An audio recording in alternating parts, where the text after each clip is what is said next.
Good evening. We're back here at TB's cabin. Let's see, it's about 9 o'clock in the evening on the 4th of July. It's been a long day.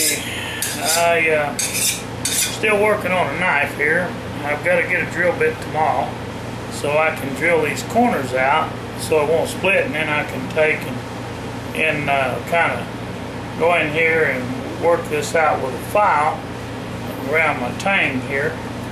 And drill them here and here, and then I'll have a tang. Then I can put my handle on there eventually. Shaped it up. This is the 20th century survival knife also, but I made it for my brother-in-law. This is the third one I made, and I've got another one over in the box. Just tempered it tonight. It hasn't been made yet. It's still in steel form. This was a lawnmower blade also, carbon steel. And these knives are hard to work down, but I tried to put all the holes in the handle so it covered up. Sometimes you can't, like this one here. I don't know why in the thunder he drilled a hole in that lawnmower blade way down there, and for what reason. But he must have had a reason when he was using it for a lawnmower. This here is a Poulan blade. It's not as thick as my blade. I don't know, this is just a regular push mower blade, and they're usually about 3/16 of an inch thick. Don't have my glasses, so I really can't tell you for sure how thick it is. Yeah, about 3/16, it ain't even a quarter. But see, most of your push mower blades ain't gonna be as heavy and thick as the ones off your lawnmower. But I like them off the lawnmower a heck of a lot better because they're full quarter-inch. This one was, this one's not. But it's not too much under a quarter, and it's still a good knife. I mean, that'll do a lot of cutting, a lot of chopping. Like I said, the knives will vary from 3/16 to a quarter-inch. I don't try to make them no heavier than that, or no thicker, because it's ridiculous. It's as thick as my machete is, and I've been splitting wood with my machete like this all along, and I just tempered it today.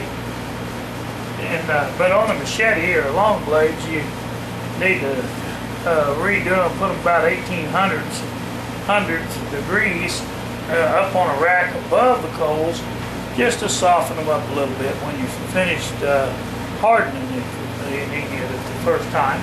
After you get it hardened, then, like I say, take it out of the coals, put it up on a rack, up above the flames, and make sure you got a big hot fire so you can get about 1800 degrees under it. And then that will soften it a little, but not too much. So when you're using it to chop with, like I do out there on those blocks of wood, it's in good shape. It don't break your blade. If it breaks, then you know it ain't. You can have them too hard, like glass. Well, I'm saying you can't get them too hard. So you want them good and solid, but yet you don't want them so hard that you can't sharpen it. I mean, that you can't whack something without worrying about it breaking. It's got to have some flexibility, some deal, or you could break the blade by being too hard. You know, I was just sitting here, grabbed that up. I have mislaid my file, the sharpening. Laying right in front of me, and I can't see it on the back of that crossbow.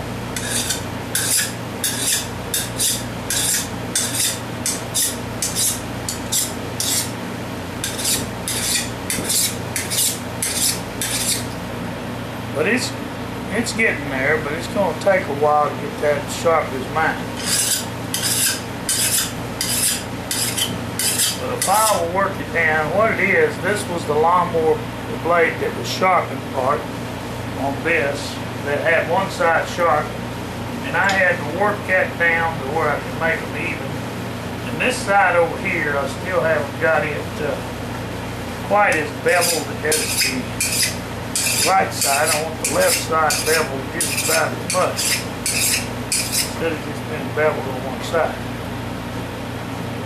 But anyway, there it is.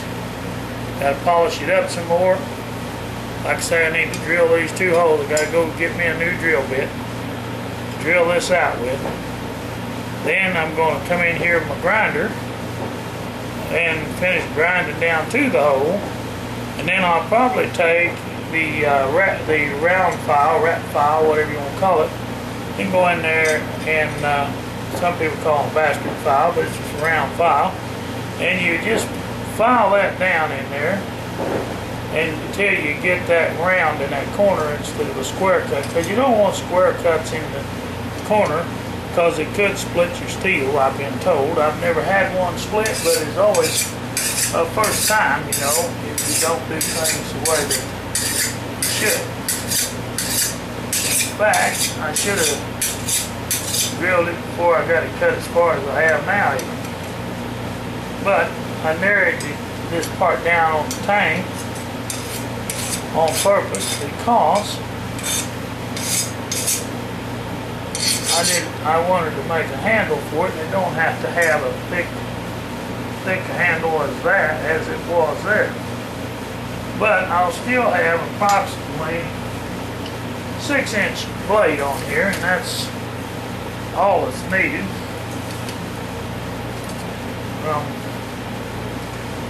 Yeah, right here to the tip.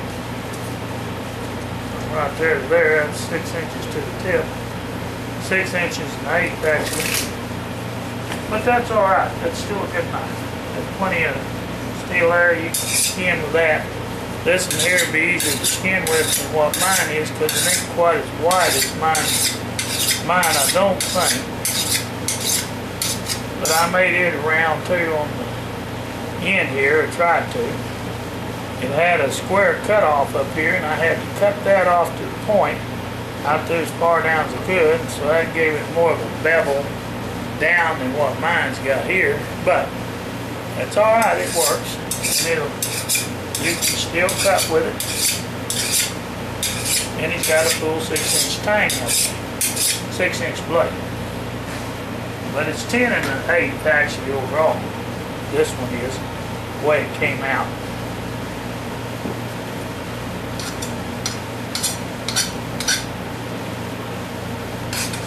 Rough there, it's going to have a little rashed off there. Rastus.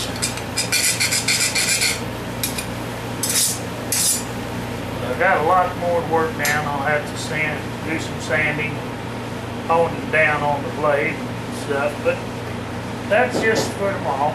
But anyway, there's Carl, my brother-in-law's blade that I made him. And the handle I will make out of this hickory here. If I can get it out there, I'll show it to you. One of these pieces of hickory I'll rasp down and make him a handle out of part of this. It won't take very much of it to make a decent handle. And he'll have a pretty decent little hickory handle instead of a oak handle, because I don't have any oak slabs. I split this out of a piece of wood, believe it or not. Got another slab right there. One of these I'll use part of it on my machete. And just show you this machete. This thing has done a lot of wood splitting, from regular size wood all the way down to cook wood. I've split a lot with this machete, and it has been a good splits wood like a champ.